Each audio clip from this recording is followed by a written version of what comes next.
Sagot namin, tugtugan, kantahan, walang patid na tawanan at kulitan. Huwag mong sabihin radyo, sabihin mo number 1 Energy. Ito ang number 1, 06.7 Energy FM. Sa bayong pisina, kotse, taxi at jeep. What? Tricycle, FX, bus na masigip. O kaya? Palengke, internet, plaza, karinderya. Energy FM, nagbibigay sa'yo. Huwag mong sabihin radyo, sabihin mo number 1 Energy. Pangga, energy kaibigan mo. Pangga, energy ang numero 1. Agad tumano na at isigaw mo. Same, pero iba. Huwag mong sabihin radyo, sabihin mo energy. Naka-energy na ba ang lahat? Lagi-lagi. Cheers, miss! Dabaklita!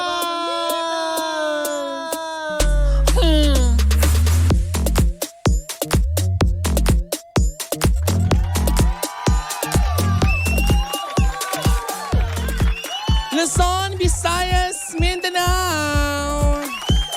Handa na ba kayo makipag-chismisan? Magandang morning sa lahat ng ating mga pangga na nakatutok sa oras na ito sa kani-kanilang mga tahanan. Good morning, Metro and Mega Manila. Ngayon ay Huwebes, December 14, 2023 at 11 days na lang bago magpasko. Tiyak na bising-busy na ang mga misis sa pagtawad. Pagtawad dyan sa Divisoria. Uy, huwag nyo naman masyadong baratin. Baka sabihan kayo ng tindera na, uy, kunin mo na lang kaya. Huwag mo na lang bilhin. Ipamigay mo na lang. Total Pasko naman daw. Okay, magandang morning din sa mga commuters na kanina ay mainit ang ulo dyan sa may Commonwealth dahil ang haba-haba-haba ng pila. Ay nakakaloka dahil ngayon ang umpisa ng 2 araw. If I'm not mistaken, 2 araw na tigil pasada. Nako. Bakit kaya may tigil pasada? Naku, alamin natin yan mamaya-maya ng konti, 'di ba? Kung kailan naman magpapasko, saka naman nagkakaroon ng mga ganito. Pero ganun pa man, ay good vibes lang. Tama! Maghahasik tayo ng kaligayahan sa loob ng 1 oras. Hindi lang kaligayahan, chismisan, awitan, tawanan, uy, lahat na may an. Pati an-an. Charing! Ang dumi-dumi! Tanghaling-tanghali, ano ba yan? Nakakaloka! Sa mga kabubukas pa lamang ng kanilang mga radyo, ako'y magpapakilala muna sa ngalan ng aking partner na si Kapitana Sisa. Ako po ang inyong Tita Cora at ito ang Baklitas! Woo woo! At kayo'y nakikinig sa number 1, 06.7 Energy FM. Pangga, wag mong sabihin radyo, sabihin mo! Ay, nakakaloka naman talaga ngayong araw na ito. Ang daming chika. Umuulan ng chika, di ba? Kesyo ganito, kesyo ganyan. Pero bago tayo dumako sa ating chismisan, may napaka-importante muna akong pabating gagawin. Pag-ibig Fund is celebrating its 43rd anniversary today with the theme, Isang Pag-ibig na Ramdam ng Lahat. Pag-ibig Fund stands today as the single largest source of home financing in the country and has grown its total assets of over 900 billion pesos. It continues to provide its nearly 16 million members with its unique brand of service, tapat na serbisyo mula sa puso. To Pag-ibig Fund CEO Manang Malen Acosta and the rest of her fellow nagkakaisang lingkod Pag-ibig, 143 and happy anniversary Pag-ibig Fund! Uy, palakpakan naman natin ang Pag-ibig Fund. Biruin mo, 43rd anniversary na silang naglilingkod sa sambayan ng Pilipino. Nakakaloka yun, ano? Buti pa ang Pag-ibig Fund nagtatagal. Kayo ng jowa mo, Witty Teeth Mars. Ano nangyari? Eto, hindi na nga nagtagal itong pagchichismisan natin for today's video na hindi magugustuhan naman talaga ni Chang Ami at saka ni Kuya Obet. Diba? Kasi nga balibalita kagabi. Huy! Napakachismosa naman talaga natin, ano? Balibalita kagabi porkit nakita sila or namataan sila sa isang performance sa ginanap na ABS-CBN Christmas Special. Itong si Daniel Padilla at si Catherine Bernardo. Talaga namang kumalat, mare. Kumalat ang alin. Pinakalat ang hindi itinalsik na chismis. Nakakaloka. Kumalat, mare, ang balibalitang nagkabalikan na ang dalawa. Uy, palakpakan natin. Kaso, mare, babasagin ko lang muna ang iyong kaligayahan dahil hindi nga totoo. Hindi totoo. Natahimik ka, di ba? Hindi totoong nagkabalikan si Catherine Bernardo at si Daniel Padilla at tanging professionalism lamang ang nakita natin sa kanilang stage performance. Nako, tiyak na malulungkot ang ating mga pangga, lalo na ang Kathniel fan. Dahil nakakaloka, di ba? Imagine yung ganon, yung na chismis na nagkabalikan. Kasi naman, di ba nakita nyo yung tinginan ni Daniel Padilla kay Catherine Bernardo?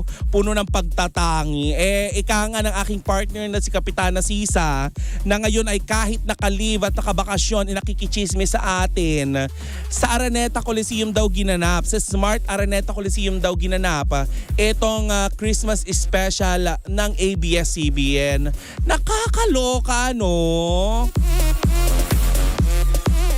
Kaugnay ng balita na yan, natanong nga kamakailan itong direktora or nanay-nanayan nitong dalawa, nitong si Catherine Bernardo at saka ni Daniel Padilla, kung siya ba, ngayon ko lang nakita yung sarili ko sa live. Sarap ko. Hi! Natanong nga itong si Direk Cathy kung sakasakali ba na gumawa ulit ng pelikula itong si Daniel Padilla at saka si Catherine Bernardo bilang reunion movie nila, kung papayag ba daw ito. At walang kaabog-abog na sinabi ni Direk Cathy na yes!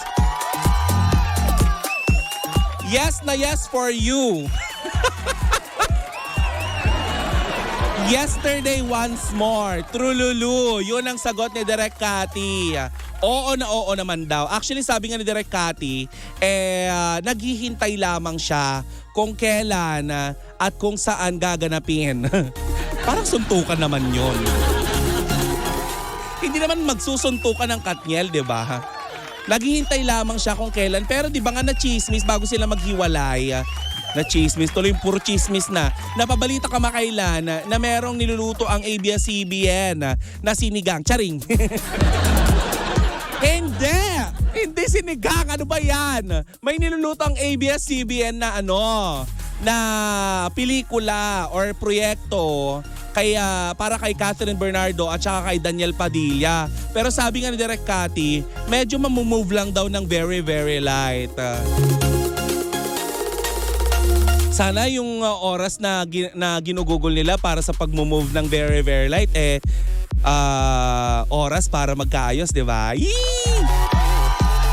Muling ibalik ang tamis ng pag-ibig. Gaano katamis? Pang-diabetes. Ay, nakakaloka.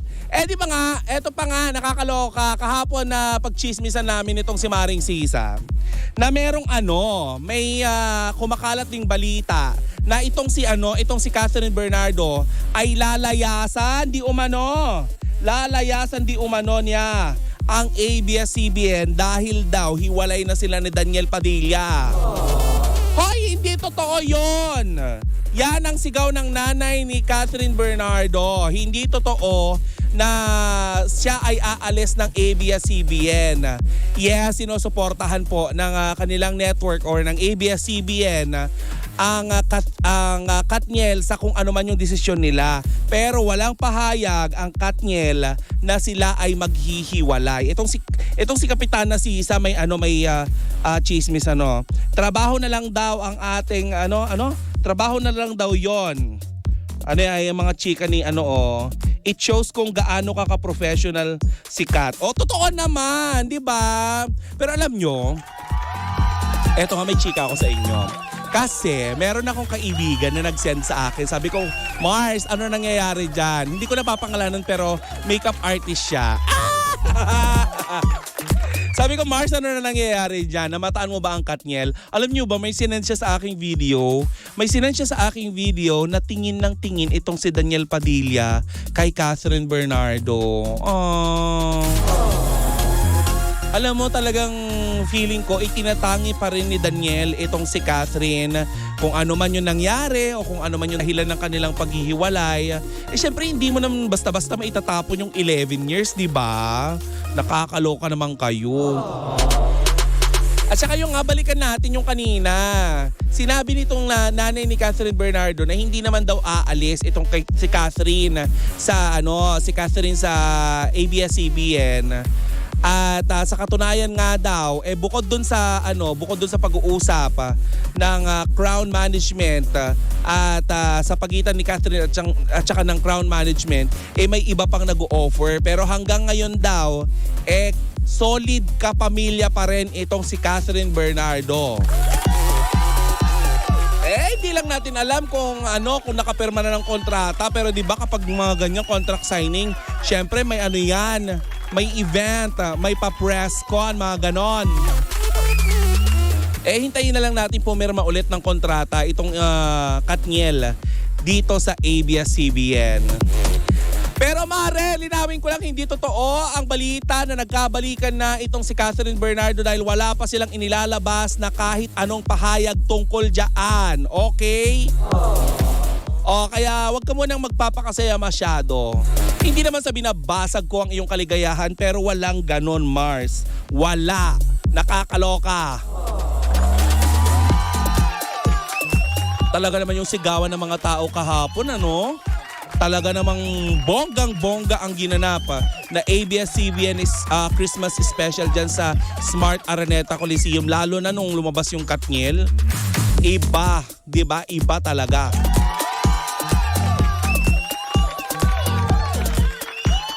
Batid ko na talagang pinalakpakan naman yung ibang love team pero iba talaga ang Katniel, be. At saka itigil nyo na din yun na ibalita ko kahapon hindi totoong nanliligaw itong si Alden Richards kay Catherine Bernardo, tigilan nyo na. Kahit sabihin nating may chemistry sila, nagkaroon sila ng pelikula na umabot ng 800 million ang kinita, hindi po nanliligaw itong si Daniel Padilla dito kay Catherine, okay?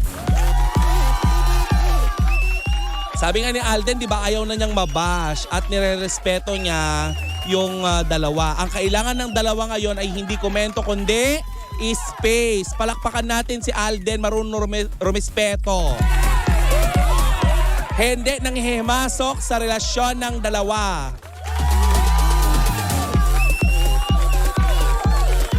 Pero open po ang open po ang ating linya syempre ng komunikasyon or ang ating istasyon kung gustong magbigay ng pahayag ni Mr.